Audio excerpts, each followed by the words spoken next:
How to delete Ubuntu from dual boot. I'm gonna do this over Windows. So first head over to disk management. There you go. And now what we want to do is remove the partition where Ubuntu is in. So in my case, it's right here. So what I'm gonna do is delete volume. And once you delete this volume, extend this volume. So you're able to use up the entire disk. Once you're done with that, go to command prompt. Open it with administrator and now type in bcd enum firmware. And what you want to ignore is you want to ignore this one, the USB flash drive. I still have the Ubuntu USB in my computer. What you want to do is find the Ubuntu. So here you go. This is Windows Boot Manager. So this is what I'm using right now.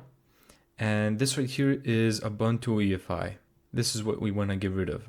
So what you want to do is copy this command and then type in bcd edit /delete and then paste this and press enter.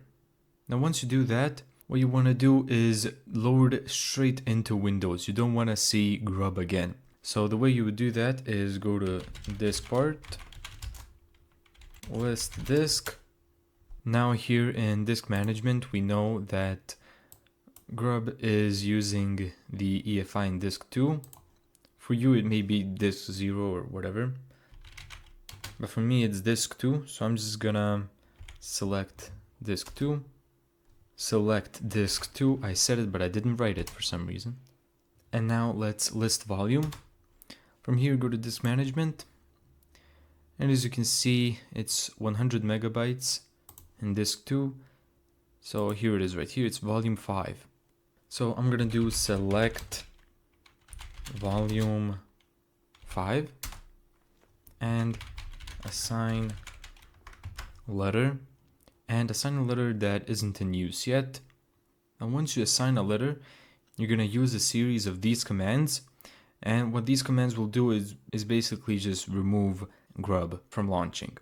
Thank you so much for watching this video. If you found this tutorial helpful, make sure to give it a thumbs up and subscribe. And as always, see you in the next video.